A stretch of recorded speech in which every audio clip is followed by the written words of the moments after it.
Can I just remind everyone quickly? And also remember to have fun. Yeah, right. All right, so we are at time, so let's get going. So I'm happy to introduce Helen, who is our CFO here at Coast, and she's gonna get us going. So Helen, I'll turn it over to you. Thanks so much, and good morning, everyone, and thank you for joining us today to celebrate International Women's Day. I'd like to begin our meeting by acknowledging that the land I'm speaking from is the traditional and unceded territory of the Coast Salish peoples, including the ancestral territories of the Tsleil-Waututh, Dolo, Squamish, Quequitlam, and Kikite nations. I feel grateful every day to live, work, and play on this beautiful land, and for the opportunity to participate in truth and reconciliation. I encourage everyone to learn the history of this land and the traditional territories. In addition to being your CFO, I also have the absolute privilege of being the executive sponsor of our Business Women's Network. Over a year ago today, we celebrated International Women's Day in person, unaware of the massive change that was headed our way. 1 year later, we're now gaining a better understanding of the impact that COVID-19 has had on our society, and particularly on women. The economic impact of COVID-19 has been called the first she session because of the disproportionate impact it's had on women. Global GDP growth is estimated to be 1 trillion lower due to the impact of the pandemic. And we now also understand that COVID-19 could set women back a half a decade, with as many as 2 million women considering leaving the workforce here in Canada. At Coast, we're committed to doing our part to counter this impact. We've created a campaign asking people to support female-owned businesses on International Women's Day and beyond to help keep women in the workplace and the businesses they own on the map. We're committed to keep her on the map. Before we start, I'd also like to take a moment to recognize all of the hard work that the Women's Network Core Committee has done this past year. When we all went virtual, they pivoted and were able to put on 14 events. They launched their Business Acumen video series, which you can find on their MyCoast page, and increased membership by 15%. In a year when we all felt the challenges in connecting, along with a greater need to connect, the Business Women's Network managed to be an incredible support to many of you, and Coast is a better place for the hard work of this team. So thank you so much to the Core Committee for your continued commitment to Coast. I'm now so excited to turn the mic over to our moderator for today's panel, Farah Soli, Senior Manager, Small Business Initiatives, to continue this morning's conversation. Over to you, Farah. Thank you, Helen, and thank you all for joining us. I'm thrilled to be joining this great group of women today. We are celebrating International Women's Day a little bit early today because we wanted to ensure that we were being respectful of our members in the branches, many of which are closed on Mondays. So every year, the Business Women's Network selects a theme for our programming, and our 2021 theme, as you just heard, is Surviving and Thriving Through COVID. Because we're more and more aware of the impact that this global pandemic is having on women. And I'm thrilled to be joined today by some of our small business members here, the owners of Patcho's and Iron Alley, 2 women-owned businesses and Coast members, as well as Dr. Marina Adshade, a professor of Vancouver School of Economics at UBC, who will be talking about the impacts of the last year on women's lives and businesses. So let's get started. Marina, let's start by setting the stage. Can you please tell us about the particular impacts that we're seeing on women due to COVID-19? Yeah, so first of all, thank you for having me. I mean, this has been such an important topic over the last year, and I'm just so grateful for every organization that raises awareness about the way that COVID-19 has affected women, and the way that COVID-19 has kind of demonstrated many of the issues that we existed before. So, you know, despite all the progress women have made, there continues to be structural inequities that have made women particularly vulnerable during the COVID crisis. Not the least of which is that women continue to take on the lion's share of caregiving responsibilities, caring for their children, caring for their partners, caring for their parents and their siblings, in the communities outside of their families. Not only has that meant that in the last year, women have carried a particularly heavy load, but because of the expectation of being a caregiver, Many women organize their lives around making that possible. In BC, more than half of women work in 4 industries. They work in healthcare, education, retail, and food services. Why? Because those are the industries that women are able to balance work life and home life. They have flexible work hours. They have reduced work hours. It makes it possible for them to work part-time, and so on. And you know, because of this, while it might be useful in normal times, in a pandemic, it's been particularly bad for women. Many more women than men work in industries where it's not possible to work from home. They work in industries with really, really high levels of face-to-face contact with the public. And so they're a much greater risk of COVID-19 infections. They're the businesses that are closed in the lockdown, right? When we had our first lockdown in March, the first businesses were closed were retail, restaurants, schools shut down, many health services shut down, even though the hospitals and so on are busy, but the home care workers, the physiotherapists, the massage therapists, they all shut their businesses, right? And so in the last year, there's kind of been a perfect storm of lost jobs, lost work hours, lost income for women. In April in BC, the effective unemployment rate increased to 28%. That's a higher unemployment rate than the first year of the Great Depression in the 1930s. On top of that, women have had higher workloads with their families, increased stress and isolation. Because of all of this, it's been particularly difficult for women. And, you know, many women have left the workforce. It's going to be really, really interesting to see if they come back. The women that I'm particularly worried about are older women, because when older women lose their jobs, it's much, much harder for them to find new work. So we're going to be feeling the repercussions of this probably for many decades. Thank you, Marina, for setting the context. And some of that really hit home for me and probably, some of my colleagues who are listening today. Appreciate you setting the context there. And Misha, we'll turn it over to you next. Can you please tell us a bit about yourself and your business? Yeah, thank you. We are a gym in Cloverdale. It's myself, my sister, my mom, and my husband. So 3 out of 4 of the partners are women. And we've kind of created a small but impactful community within our gym, where people can come and work out no matter what the goal is. We kind of came from the corporate gyms where there's a lot of sales pressure and pressure to, we kind of wanted to change that. So we have everybody from your young powerlifter who can squat 600 pounds to the 85-year-old lady who just wants to be able to like get out of her bed and walk up the stairs. Yeah. Amazing. And I'm going to acknowledge that you're in your car today because you're actually helping someone out unexpectedly on your way to doing this interview. So thank you for still joining us. Marina witnessed a car accident this morning, and she is so committed and such an adaptable business owner that she is still here on the phone with us. So special thanks, Misha.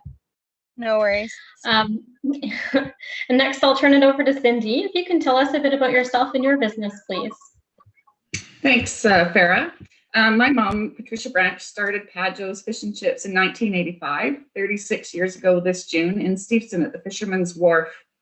2 years later, she opened another location in Port Moody at Rocky Point Park, and we now have 4 locations in total. The other one at Gary Point Park in Steveston, and our newest one at YVR at the International Food Court. We have amazing outdoor locations with great service, and the best fish and chips is what we're best known for around the world.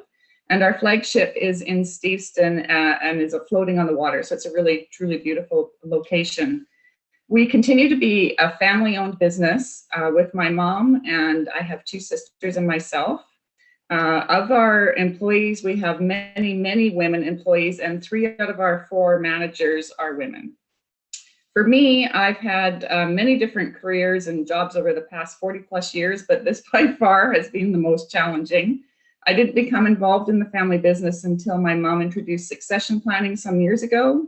And it wasn't until about 5 years ago that I became the official president and CEO, which I still find a strange title. And so internally, they've captioned me when I go down to be introduced to new members of our team as Captain Cindy, to go with the fishing theme. That's fantastic, and it's making me hungry. Is it lunchtime yet? Feels like it. Yeah, right. And Cindy, is there a particular leader or a mentor who you look up to? Oh, well, I already mentioned my mom, and as soon as I read that question, I absolutely fell right back to her. And as Marina was pointing out with women and everything we have to do to make our lives complete and have a work-life balance, she not only was an incredible mother, she opened Pajo, and incredible mother. She continues and has been one of the most amazing women I know. She opened Pajo's, mounting many challenges along the way. She even had 2 of my sisters in school at the time, and we lived in Langley. She drove back and forth from Langley to Steveston on a daily basis. She would come home exhausted, and yet she persevered. She was just a born and bred entrepreneur. Although I know she wouldn't be happy with me telling you this, telling you her age, which is 80. She continues to live life to the fullest. She's always planning a trip somewhere. Even in COVID, she's planning what she's going to do as soon as it's safe to travel. She helps her younger friends on their computers and their laptops and their phones. Just got a new one herself. I don't know many 80-year-olds that can do that. And at least every other week, she goes up skiing at Mount Washington, throws her skis on, skis for a couple hours, and goes home. She's an outside-of-the-box thinker, maintains a strong interest in Pajos, and I'm proud to be her daughter, and at times I'm challenged to keep up with her. She sounds like an amazing woman. Thank you for sharing that. And Misha, is there someone that you see as a leader for yourself or a mentor you look up to? Yeah, actually, I have a friend. Her name's Manel. She opened a vegan cafe in White Rock at the beginning of the pandemic and has just absolutely been crushing it. She's a chef. She is really good to bounce all these ideas off of, and we've been able to collaborate a little bit on our businesses. That's amazing. It's nice sometimes to be able to go through it with someone, isn't it? And that's what this group is all about. So very cool example. Marina, who would you say is your mentor who you look up to? Well, I mean, Cindy makes me wish I'd said my mom, because my mom is an incredible businesswoman. She's still running a business. She's 85. But, you know, the person who really comes to mind is Amy Robichaud. I don't know if anyone knows her here, but Amy is president of Dress for Success in Vancouver. And that's an organization that during the last year has been really, really hustling to help women who are out of work get back into the workplace. You know, women who have been out of work because of health reasons or otherwise, just making it possible for them to get back into the workplace. And it is, as somebody said, it's an exceptional organization. It really, really is. And it's an organization that deserves all of our support. But all of that aside, Amy is amazing, and she's really just done so much to help women, the volunteers of the organization, helping hundreds of women get back into the workplace, working 7 days a week to make it possible.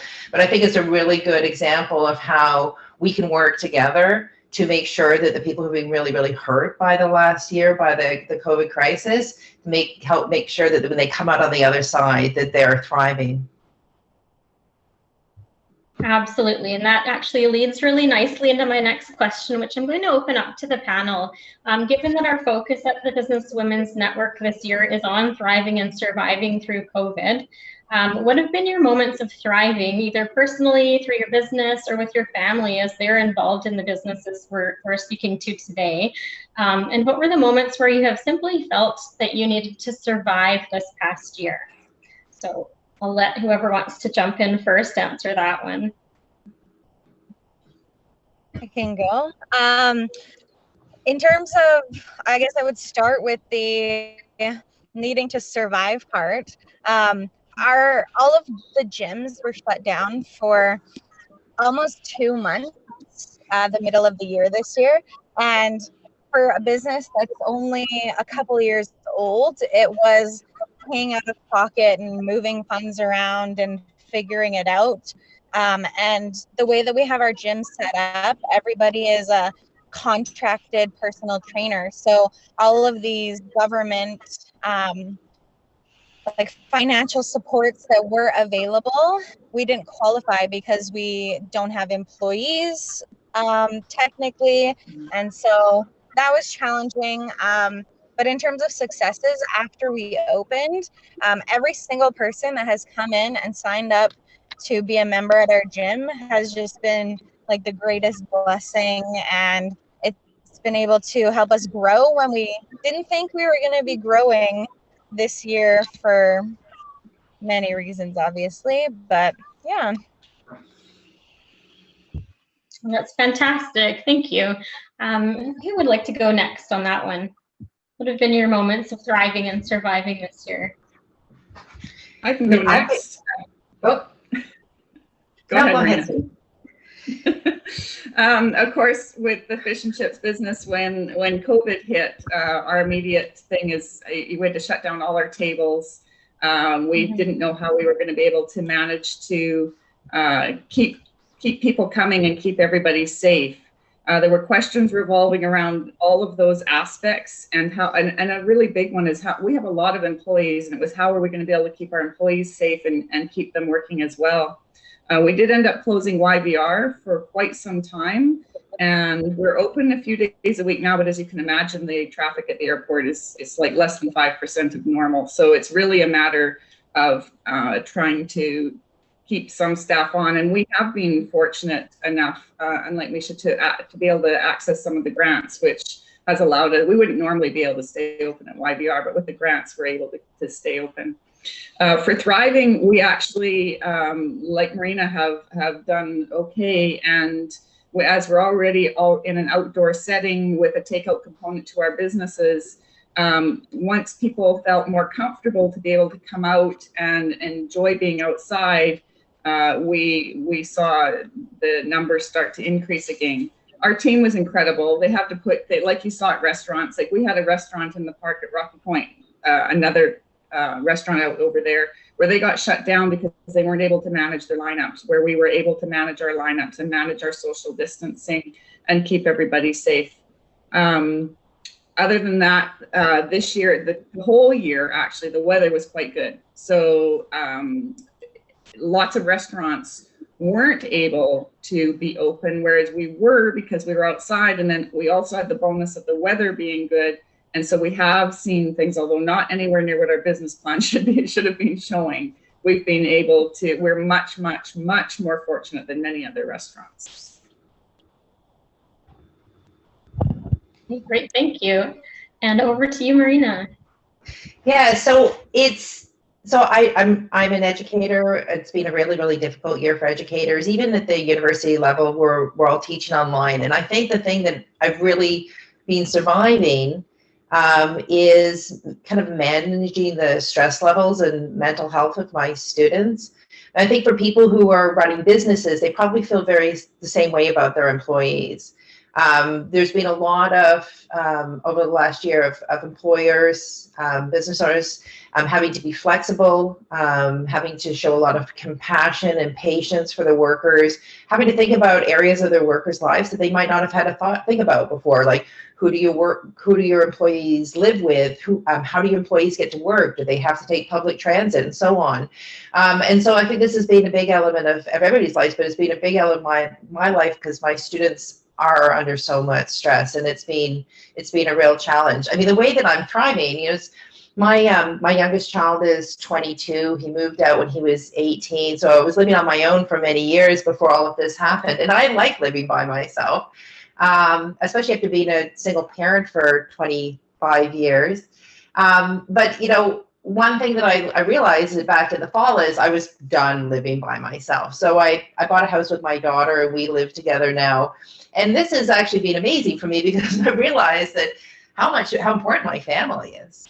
We are so much closer now than we were. We were close. I'm close to my children, but we really were lean on each other in a way that I think is actually pretty special. And I'm hoping it continues after all of this is over. Yeah, and I hear a common thread in all of your responses to that one. And it's, it just seems like those folks that you really lean on and connect with have become so much more important over this year. And you really see who those rocks are in your life and become ones for them as well. I've definitely learned that through my journey over 2020. I'm going to turn the next question over to Misha. So Misha, nice light one here. How can we better support female-run businesses? I think even just like as the public, shifting the way that you spend your money, small family-owned businesses, you know exactly where it's going. It's going into the pockets of the people who own the business. And in terms of, say, like the small business portion of Coast Capital and all of that, we're talking about it yesterday, and it would be really cool to see almost like support in teaching people who are trying to start a new business how to manage, say, the first 5 years financially, because when we started, we had no idea what we were doing. We were just kind of like, let's set this up, see what happens. And we've been lucky, but I'm sure there's a lot of businesses who haven't. And so something like that would be pretty cool. That's fantastic. That is right up my alley. And I'm going to give you a call after this because we have some great resources for you. And next, I'll turn it over to Cindy. What's one simple, small thing we can do to support these businesses from your view? Well, along with echoing what Misha just said, the one thing I would say is really for us, it's word of mouth and going with what Misha said, local and women businesses. And it's not just the word of mouth that I need from women though and customers. Is word of mouth can be a good thing and a negative thing. And what we need is for people to tell us when it's a negative thing so that we can look internally and try and fix it if there's something wrong. Of course, there's always one-offs, but Melody Wang from the Stevenson branch, your Stevenson branch, once sent me an email, and I so much appreciated it because she knew somebody that had had a bad experience. And we did go through a time where we were struggling. And without that, I mean, you can say word of mouth is great. Yes, please do it. But if you don't like it, please tell us. That's a great point. Yeah, just in the theme of helping each other, right? And that's great. Shout out to Melody for that. So the next one I'm going to move over to is, it's going to be open to all of you, but I'm going to pick you. So Marina, what is your mantra that you go by? Oh my gosh, I did not know this was coming. So our family motto is what doesn't kill you makes a good story later. And I think that kind of keeps us going. I try to see the humor in like calamity, and remember that we're all going to be able to support each other. We're all going through this, at the same time. And I think that that's my best approach is humor and remembering too that we're all resilient. And while the year has been difficult, I think we're all building resiliency, and that's going to serve us really well into the future. That's fantastic. So positive. And over to you, Misha. Do you have a mantra that you go by? Yeah, it's one step at a time, because everything changes all the time. And we've definitely learned that in the past year with our even opening a business, but during COVID, like things change on the fly. We're sitting watching TV, trying to figure out what the rules are, what we can and can't do. So it's kind of just not to get stressed out about things, but today is today and tomorrow we'll deal with tomorrow. That's great. And Cindy, how about yourself? Do you have a mantra that you go by? I do, and I think sometimes my team is getting tired of hearing it. It's a lean concept. It's everyone, everywhere, every day, and it's never been more relevant than it is now. And it's a concept that we all at Padjo's are starting to embrace as we do some training in lean. And the managers are starting to use it as they work with everybody. And it's really, if everyone comes to work or at home or whatever you're doing in your life and look at everything and everywhere of what you're doing every day, we can be good to each other, we can be kind to each other, and we can build a culture that's inclusive. It's not just about, when we talk about lean, it's not just about production, it's as much about culture, and that's what we're trying to build in Padjo's. That's fantastic. And I'm sure they're not sick of Captain Cindy sharing her wise words when you say that. Thank you for that. Well, thank you all so much for sharing your experiences and insights with us. In closing today, I'd like to turn it over to my wonderful colleague, Serene Galarian, who's our content marketing specialist at Coast, and she is a key member of our Business Women's Network. Over to you, Serene. Hi, everyone. Can you hear me? We can. Can you see me? No, not yet. Oh, sorry. All right, there we go. I just want to thank the panelists today for joining us, as well as Farah, for this insightful conversation. I think it's really important for us to really, take the time and put in the efforts to support small businesses during times like this. If any of you want to rewatch this panel, we'll actually be posting it on the Keep Her on the Map landing page on our website at coastcapitalsavings.com/keepheronthemap. I think Larkin actually put it into the conversation, so you can go there. And then just a friendly reminder, everyone, that March 8th is International Women's Day. So if you can, just take the time to support, businesses like theirs, as well as other female-led businesses. We've curated a list of female-led businesses on that page that you can also support. I mean, it could be as simple as following them or commenting or sharing on their social media, or perhaps keeping these businesses in mind when you're buying gifts for somebody. And finally, a shameless plug for the Business Women's Network. If you're not a part of the network yet, you can email the BWN inbox. We have pages on MyCoast you can visit as well, and you can just keep up to date about events like this one or our next one, which is on March 17th, Polish Your Purpose. So now have a great Friday, everybody. Thank you for joining us. Yeah, that's essentially it. Thank you. Thank you so Bye. much. Bye. Thank you. Well, what a great